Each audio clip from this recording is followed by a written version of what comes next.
First up, the top infectious disease expert in the country, Dr. Anthony Fauci, testified before a House panel today that the coronavirus situation is not quite as rosy as some might have us believe. We're now seeing a disturbing surge of infection. The next couple of weeks are going to be critical in our ability to address those surgings that we're seeing in Florida, in Texas, in Arizona, and in other states. They're not the only ones that are having a difficulty. Bottom line, Mr. Chairman, it's a mixed bag. Some good and some now we have a problem with. Dr. Fauci did say he's cautiously optimistic about getting a vaccine by early next year. But as for the president's claim that he asked his people to slow down, Fauci and CDC Director Robert Redfield did not appear to be on the same page. None of us have ever been told to slow down on testing. That just is a fact. In fact, we will be doing more testing. It's a critical underpinning of our response. The White House did say Trump was kidding about that claim, but according to the president, shortly before that testimony this morning, not so. I don't kid. Here's what I say. Testing is a double-edged sword. Actually, it's not. As Fauci and Redfield said, testing is key to responding to this pandemic. Today, the president is hosting another rally in Arizona where, like in Oklahoma, they're seeing record-high COVID-19 case rates, and where leaders at the megachurch where he is have claimed they've installed a ventilation system that cleans the air and kills 99.9% of COVID within 10 minutes. Do they inject you with bleach on the way out? And then there's the fact that Trump's finally putting his foot down on some of the violence we've been seeing in protests, not to protect people, but to protect statues, particularly the Confederate kind, complete with an executive order. We are looking at long-term jail sentences for these vandals and these hoodlums and these anarchists and agitators, and call them whatever you want. Some people don't like that language, but that's what they are. They're bad people. They don't love our country. And they're not taking down our monuments. I just want to make that clear. I'm joined now by Congresswoman Ayanna Pressley. Congresswoman, it's good to see you. Thanks for being here. Yeah, good to be with you. I know you've been hard at work on trying to address the suffering the most vulnerable Americans are doing on things like criminal justice, public health, economics. We'll touch on that in a minute. But I'm curious, how are you doing? How have you been reacting personally to the last 4 months in this country? Well, I appreciate that you're compassionate to inquire, it's a maddening deja vu, and so I have felt gutted and exhausted, but increasingly so. What I feel is emboldened and encouraged, especially by the sustainability of what is a growing movement that is multi-generational, multiracial, and I think focused on the most important next steps, which are how do we act legislatively? Well, let's talk about some of those next steps. I'm sure people have been reading. You filed a bunch of things with the Congress on police reform, from getting rid of that so-called qualified immunity, which essentially insulate cops essentially even with the worst behavior from personal liability, putting in place all civilian review boards, those sort of things. As good as those ideas may be, Congresswoman, do you see any way in hell to get them past the Republican Senate and signed by this president? These are old fights, but we're in a new moment. And in the same way that we have been able to pass out of the House bipartisan bills to attempt to meet the scale and scope of the other pandemic. So we're talking about one pandemic, which was the only thing that COVID-19 could not kill, which is racism and police brutality born out of the original sin of slavery. But we are still in the midst of a public health crisis and pandemic. And so we reported numerous bipartisan bills out of the House. And in those bills have included things that my colleagues across the aisle said they would never support. Paid family leave, paid sick leave, ensuring that our immigrant neighbors would be eligible for stimulus funds, addressing food insecurity, providing free lunch. I mean, there are so many things that we've been told time and time again are not plausible, are not pragmatic, would not happen. And we find ourselves in unprecedented times, and that demands unprecedented legislating. So I always have hope. And honestly, this is a moment of reckoning, Jim. So they're hearing from their constituents. They're hearing from their constituents too. I mean, look at what's happening in NASCAR. I mean, this is that taking down Confederate flags. I mean, not anything we would have predicted. Well, it was also pretty beautiful when all the white drivers supported Bubba Wallace after that noose ended up in his staging area. Absolutely. That was a pretty incredible moment. So speaking of these are strange times, or whatever adjective you used about legislating, let's come back home for a second here. As you know, there's a defunding, or some call it a reallocating movement. Marty Walsh has said 20% of the overtime budget should be and will be reallocated to youth programs and other social services for this community. Is that enough, Congresswoman?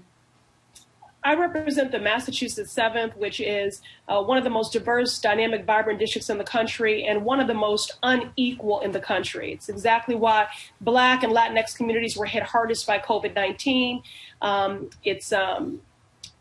And that has everything to do with under-resourcing, under-investment. And so having served on the Boston City Council, I just remember the unjust choices that were hoisted upon us. I voted down several budgets because I refused to make the unjust choice between a paraprofessional, an accredited librarian, and a school nurse. And I wasn't going to vote to put more police in our schools. Listen, Jim, our first responders have a role to play in society, but they don't need to play a role in every part of society, and they don't want to.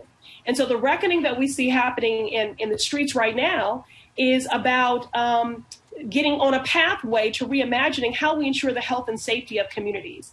And where we begin, if you really believe that Black Lives Matter, it is in how we legislate, and it is in how we move on these budgets. It's about the investments that we make.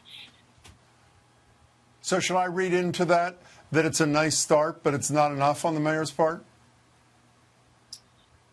We're making progress, but given the depth of the hurt, it is a drop in the bucket.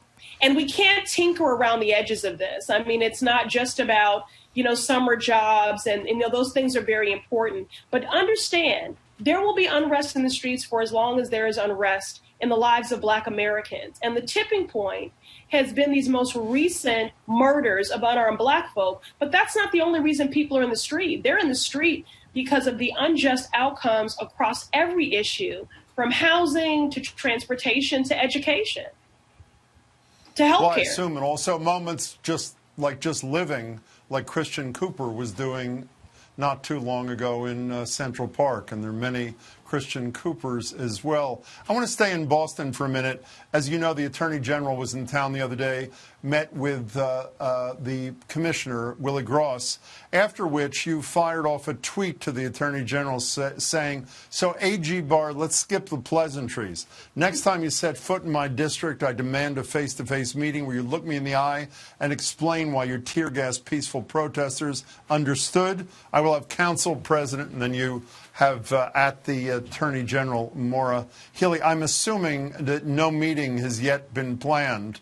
So about the meeting that did happen, there's been a lot of criticism by your former colleagues and others of Commissioner Gross for even granting an audience to the Attorney General. Are you part of that chorus or no? Well, I certainly would not have taken the meeting because this administration, who when it comes to their policies, the cruelty is the point, and when it comes to their culture, the corruption is the point. They have not proven themselves to be capable of being negotiators in good faith. As someone who serves on the Oversight and Reform Committee, who we have tried valiantly to do our job, which is checks and balance, which is oversight. They have contempt for Congress, the entire administration. William Barr has proven himself to be more interested in being Donald Trump's personal attorney than a lawyer or attorney for the people. And, again, they're not people that we can negotiate with in good faith. This is a DOJ that operates with the absence of justice. They evade, they obstruct, they stonewall at every single turn. So what I'm focused on, and I do appreciate that Chairman Nadler has issued a subpoena out of the Judiciary Committee, and that can't happen soon enough. But I'll be focused on the role that I can play on the Oversight and Reform Committee. If we can turn to a public health and I guess an economic thing, in mid-May you criticized the governor, Governor Baker, for opening too soon because you thought it would have a disproportionately harmful impact on the most vulnerable communities in Boston. Do you still feel that way a month later, Congresswoman? You know, I led with that, and I still have great concerns because I represent the district that has been hardest hit. You know, neighborhoods in Boston like Roxbury, Mattapan, and Dorchester, Chelsea, still the highest rate of infection per capita of any other municipality in the Commonwealth. Randolph was trending similarly. And again, it has everything to do with the comorbidities and the impacts of structural racism. Chelsea has one of the highest rates of asthma in the Commonwealth. Many of those residents in Chelsea are essential workers. They're also living in subpar, cramped housing because they can't get affordable housing. They get on a number 111 bus that sits in congestion. And so they can't physically distance in their homes. They can't physically distance on a bus. They have to go to work. I mean, you know, so all these things are interconnected. So I had and continue to have those concerns. And we do see in many states in the reopening that there have been spikes. I do not want us to rest on our laurels for a minute. And I think that every decision we make, Jim, must be informed not by the market and the economy, but by science. And why I made those statements at that point was because I had just come from a briefing with epidemiologists and experts from around the country, including from this district, who felt that the decision was not being driven by science and that we were not hitting the numbers we needed to in terms of testing. Can we spend the last minute on something you said in the beginning about it seemed that you were feeling optimistic about the time for change. And it seems to me that white people are finally getting it. But we also have a very short attention span in this country. And I'm talking about white people in particular here. Are you hopeful that this is the real deal, or that this is just a moment we'll look back on a year from now or 5 years from now in an attempt to recreate it? I'm hopeful because, again, these are old fights, but I feel that we are in a new moment. It does feel like a reckoning. This is a sustainable movement, and it needs to be. If you look at the early stages of the civil rights movement, the Montgomery bus boycott, that was we're talking about 392 days, 7 months for the freedom rides. The Greensboro sit-ins were 6 months. And so the fact that people have not stopped protesting, demonstrating, mobilizing. The only receipts that I care about, if you believe that Black Lives Matter, are in how we legislate in this moment. Support my bill to end qualified immunity so that we can have true accountability for the surviving family members who've been robbed of their loved ones because of officers operating with callous impunity for human life, for Black and brown bodies. If you believe that Black Lives Matter, then we should be investing in social-emotional wellness supports in our schools and not school police. Jim, we know what works. We know what's proven to work to make communities healthier and safer. We just don't fund it. We don't need our police administering Narcan. We should be investing in substance use, in trauma-informed, culturally competent care, in more beds. You know, we don't need our police officers being deployed to the home of someone that's battling mental illness and having an episode. We should be deploying mental health clinicians. There is a role for the first responder in society, but they needn't have a role in every part of society. But again, the issue of police brutality and accountability is just one issue. We have to address these issues across the board because this is structural racism.